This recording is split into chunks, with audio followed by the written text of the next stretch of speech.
fuck? Severance is a show built around mystery. There's a mysterious company, mysterious architecture, and mysterious characters. Ow! Which are the glue that tie the mystery of the mystery all together in a mysterious way. Mysteriously, there's the smiling but sinister Mr. Milchick, who has a knack for photography. Why does he like taking so many pictures all the time? Irving, who was a loyal follower of the Lumen Company and all 9 of its core principles. Mrs. Cobell, who was just kinda crazy. Dylan, who thrives off of interdepartmental drama and also hates Christopher Walken for some reason. Helly, who hates working at Lumen and struggles to adapt to its confusing and menacing interior. That lock's from out there! Let me out! Mrs. Casey, Petey, Natalie, Doug, Mr. Drummond, and Mark Scout, who underwent the severance procedure to cope with the tragic loss of his wife. But falls down a mysterious web of alternate identity and memory as his work life and personal life collide when otherwise they should be separate. But the mystery doesn't stop there. The Lumen Company building is the core setting of Severance and is a playground in which all of these quirky and curious characters get to go about their isolated yet heavily surveilled of what you could just barely call lives. Is easily the best part about Severance. Endless white narrow hallways with so many twists and turns that it's almost intentionally labyrinthian in design. An entire room dedicated to a single guy that just feeds milk to baby goats. A room of hillside greenery?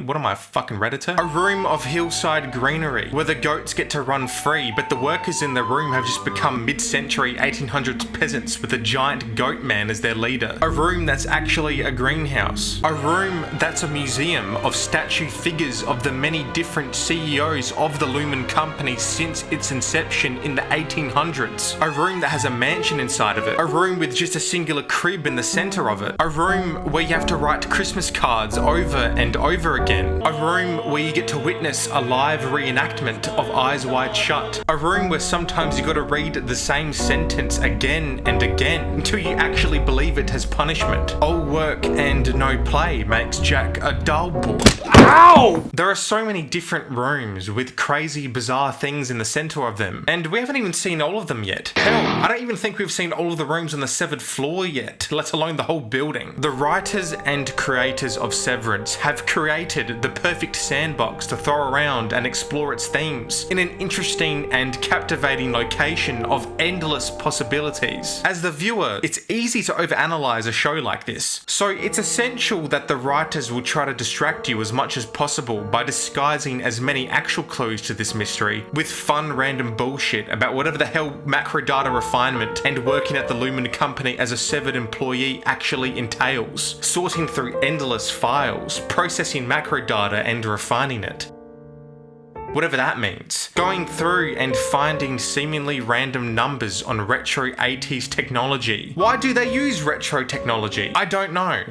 But I do have my theories. If you already know the answers to your questions, then why ask pig fuck? Sometimes weird black goo starts seeping through the walls. You will consistently see Irving, Mark, and Dylan going about random tasks in search of weird, pointless rewards, like caricature sketches, or erasers and finger traps, or this glowy head thing, which I can't lie is actually pretty cool. I want one of them. But Helly, on the other hand, freaks out and tries to escape. Mr. Milkshake will occasionally pop in to offer a fruit party or take charge in a team building exercise, and he comes in with a smiling grin on his face and is all smiling and happy and having fun, but then his smile will just fade in an instant. Sometimes though, he will even offer a dance party. Defiant Jazz was Helly's pick. I choose Defiant Jazz. Excellent choice. Excellent choice. But Irving would have gone with the castanets instead. Should have gone for the castanets. And everyone's just dancing, going off with all these moves. And everyone is laughing and having fun. But then Dylan snaps and tries to kill him.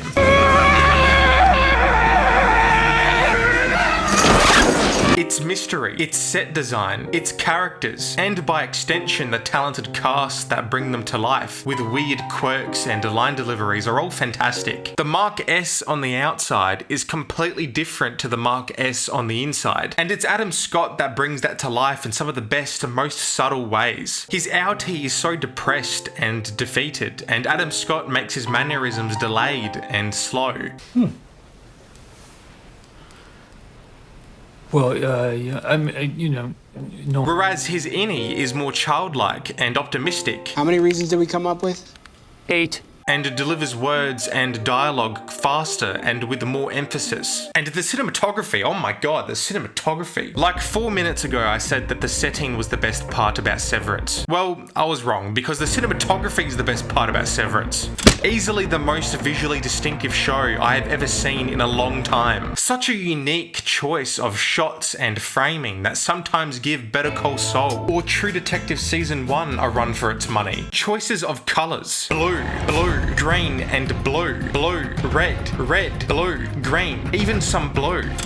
You will notice how in a lot of these shots, there are usually actually only about 3 main colours, which are played in variation with each other, which is simple, but you will realise how effective it is as a filmmaking technique while watching this show. There is this moment in season 2 when Mark is freaking the fuck out and the camera is just doing shit I haven't even seen before, like, god damn man, look at this. And there's something about the way it's shot. I don't know what it is. I've watched a lot of film. I've watched a lot of television. And I have never seen anything quite like it. Look at this transition. The shape of the cliffside is the same silhouette as Helly's side profile. Like, man, are we watching the same thing right now? Remember like 2 minutes ago when I said that 5 minutes ago when I said that the setting was the best part about Severance? And then I said, well, I was wrong because the cinematography is the best part about Severance? Well, I was wrong again because the music is actually the best part about Severance. A lot of shows don't really take full advantage of its soundtrack like this, the way Severance does with its own theme.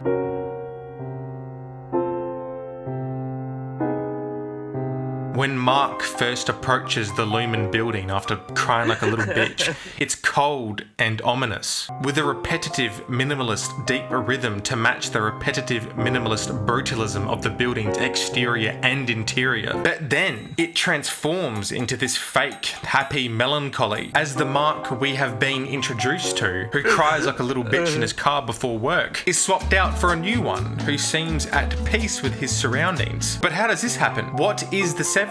How can there be 2 different personalities in the same body? How can it be both? It can't. It's paradoxical, but yet it works. There is what is called an innie and an outie, in which after taking the Severance procedure, a chip is implanted into your brain. So the moment you go down that elevator to the severed floor, your innie takes over and has no recollection of any memory that the outie has experienced. And the outie has no memory of the innie's work life. So every time you see the innies working at Lumen, they talk like people, they look like people, they work like people, but none of them have a single actual memory of anything normal. The only thing they know is working at Lumen. They haven't seen the sky, know who their families are, what their interests or hobbies are, which is weird and confusing. But the work they actually do is also weird and confusing. Seemingly endless, meaningless tasks, which is actually just really cruel and sinister. Watching the innies slowly uncover things about what it's like to be an outie is one of the more interesting things the show has to offer. Like when Mark discovers a self-help book, which is actually written by his outie's brother-in-law, but the book itself is actually just garbage slop. What separates man from machine is that machines cannot think for themselves. Also, they are made of metal.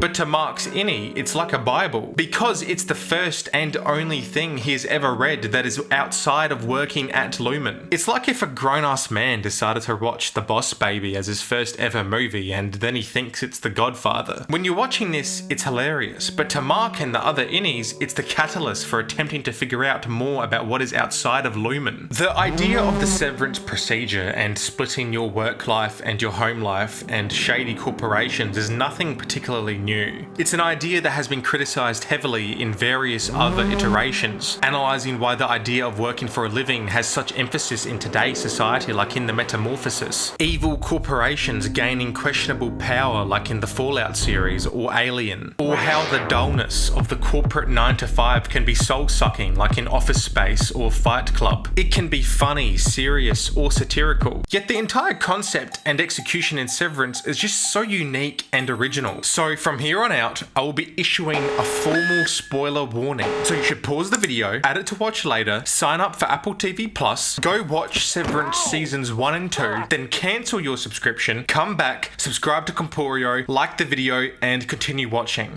Ow! Fuck! Mrs. Casey is actually Mark's wife. Can also perform a hug. You know, I've been exhibiting signs of sadness. Could I get one of those? No.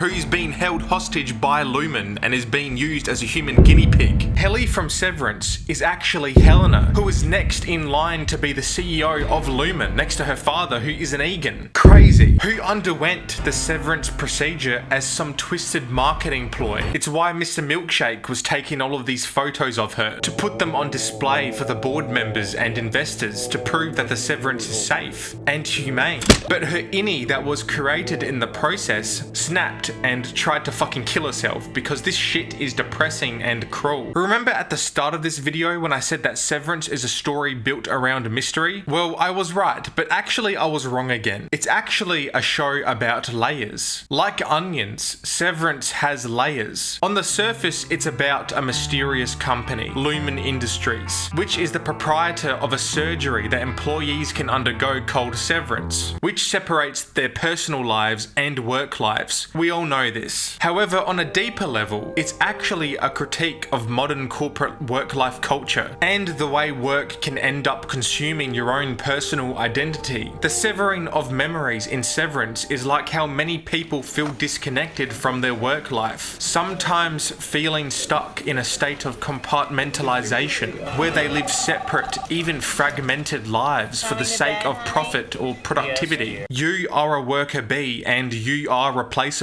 But choose carefully, because you'll stay in the job that you pick for the rest of your life. The same job for the rest of your life? I didn't know that. What's the difference?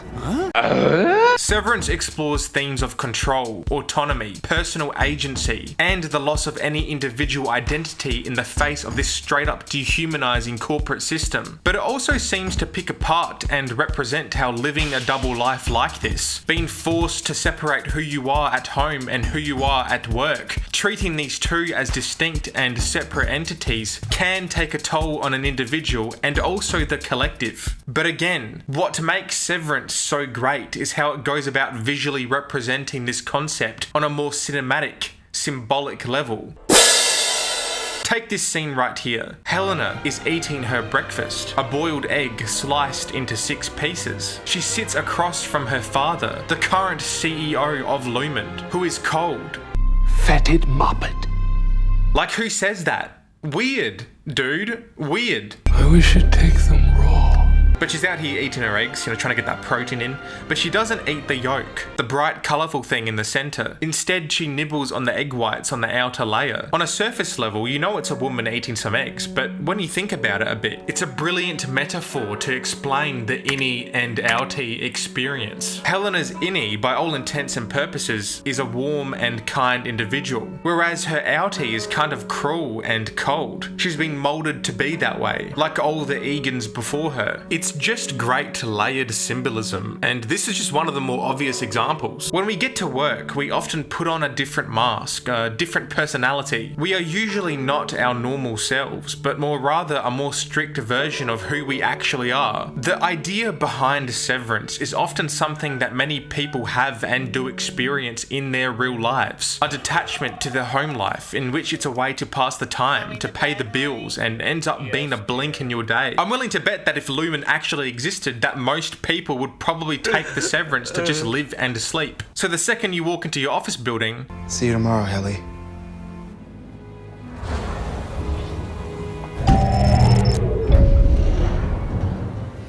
you immediately come out the other side. Technically 1/3 of your life would disappear, but at least 100% of your life would be spent sleeping and doing shit you like. But is it ethical to create a slave of yourself to pass the time? Well, no.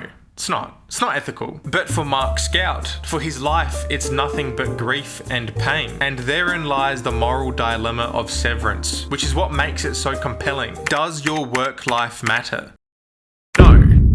But it should. To Mark, nothing matters, but it's a way to pass the time and to escape the pain of losing his wife. And to most people, that is the unfortunate truth about working some of these soulless 9-to-5 office jobs. I mean, if you ask me, it's better than working on an oil rig, but on a thematic level, it's a much more dynamic way to critique modern office life in the West, rather than just capitalism la bad and blow up some skyscrapers. But remember like 5 minutes ago when I said that remember at the start of this video when I said Severance is a story built around mystery, but I was wrong because it's actually a critique of work culture. But remember 2 minutes after that when I said that actually I was wrong because it's actually a story about layers? Well, actually I was wrong about all of those things because at its core, Severance primarily is a love story. It wasn't until season 2 until it hit me that so many of my theories revolved around Lumen's motivations and what their purpose is. Why does this mysterious company even do this? Are they trying to experiment with human cloning? Do they want to take over the world? Are they aliens? No. But when I thought about it a bit more, none of that is actually important, as it's actually all about love and personal connection. Every single character in this show is forced to question their loyalty to Lumen, to the connection they have to a loved one, which questions said loyalty. Like Petey, who really started this whole thing, whose divorce is what likely drove him to working at Lumen as a severed employee. But ultimately we learn that his attempts to reunite with his family are what drove him to the reintegration process and to reject Lumen. Irving, who feels a strong romantic connection to Christopher Walken, who is heartbroken to find out that Bert's outie is already in a relationship and decides to walk away from Lumen and reject its control over him. Dylan, in which he finds out that his outie actually has a family, snaps, and tries to kill Mr. Milkshake, who I think decided to work at Lumen because he felt like he disappointed his wife and felt like a loser. And then there is Mark, who became severed because of his wife's supposed passing. But his innie began to reject working for Lumen when he began to get closer with Helly. But in season 2, his love is challenged when Mark's outie finds out that his wife is actually alive and was taken hostage by Lumen. And in the end, it was Mark's innie who was forced to make a choice. Either save his outie's wife or be free with Helly, even if it means his death. This random guy wrote a comment that put it so well that I'm gonna just give this guy the spotlight for a bit. As someone born in hell, Mark S knows no other existence. To him, the love and connection he feels with others is his freedom. In those final moments, running through the hallways with Helly, he is free. And the minutes before his demise are eternal. He has found love and purpose, which is the only real freedom a person will ever feel. They are the hardest things to give up. Damn. Everyone say thank you to Garage Shaman in the comment section. That final shot of season 2 just speaks so much. It's a nice little nod to The Graduate, the thrill of running wherever the wind takes them, no plan, just running. It's also got that Kodak 16mm film grain on it, similar in style to Mark's flashbacks with Gemma. 2 loves, 1 body, 2 minds. To me, the show that truly encapsulates TV's current golden era is Severance. A show that seemingly has it all on a scale I haven't personally seen before. A show that is so unique, so masterfully crafted. It does have its flaws, it's not entirely perfect, but as of right now, my personal flaws with it are 1, episode 8 of season 2 was fucking boring as shit, and 2, I will actually withhold any judgment until the show's grand finale, as I have faith that hopefully, touch wood, that the creative directors of this show have a clear vision and will wrap it up in under 4 seasons or less. As you could argue that right now, it could hypothetically be a mystery box show like Lost, in which the writers were making shit up as they went along and were never actually dedicated to answering anything. But I feel like Severance is something special and could be the definitive TV show of the 2020s, so I will withhold judgment until its ending. So I give Severance 9 Lumen Core principles out of 10. Ow!